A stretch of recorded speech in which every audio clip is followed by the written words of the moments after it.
राजेश जोशी की कविता अंधेरे के बारे में कुछ वाक्य। अंधेरे में सबसे बड़ी दिक्कत यह थी कि वह किताब पढ़ना नामुमकिन बना देता था।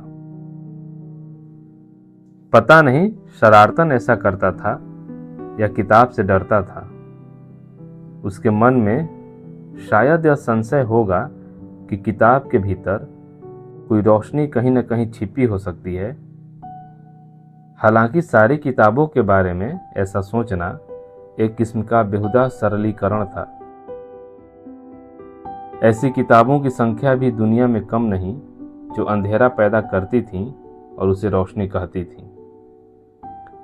रोशनी के पास कई विकल्प थे, जरूरत पड़ने पर जिनका कोई भी इस्तेमाल कर सकता था। जरूरत के हिसाब से कभी भी उसको कम या ज़्यादा किया जा सकता था। ज़रूरत के मुताबिक पर्दों को खींचकर या एक छोटा सा बटन दबाकर उसे अंधेरे में बदला जा सकता था। एक रोशनी कभी कभी बहुत दूर चली आती थी हमारे पास। एक रोशनी कहीं भीतर से, कहीं बहुत भीतर से आती थी और दिमाग को एकाएक रोशन कर जाती थी। एक शायर दोस्त रोशनी पर शक करता था, कहता था उसे रेशा रेशा उधेर कर देखो, रोशनी किस जगह से काली है। अधिक रोशनी का भी चकाचौंध करता अंधेरा था। अंधेरे से सिर्फ अंधेरा पैदा होता है यह सोचना गलत था, लेकिन अंधेरे के अनेक चेहरे थे। पावर हाउस की किसी ग्रिड के अचानक बिगड़ जाने पर कई दिनों तक अंधकार में डूबा रहा देश का एक बड़ा हिस्सा।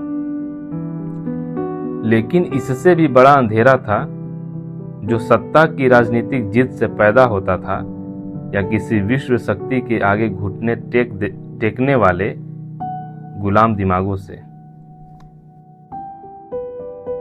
लेकिन इससे भी बड़ा अंधेरा था जो सत्ता की राजनीतिक जिद से पैदा होता था या किसी विश्व शक्ति के आगे घुटने टेक देने वाले गुलाम दिमागों से।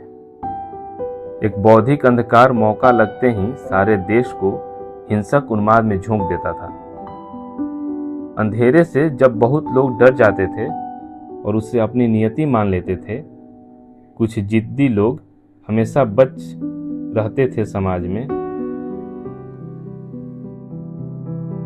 अंधेरे से जब बहुत सारे लोग डर जाते थे और उससे अपनी नियति मान लेते थे, कुछ जिद्दी लोग हमेशा बच रहते थे समाज में, जो कहते थे कि अंधेरे समय में अंधेरे के बारे में गाना ही रोशनी के बारे में गाना है।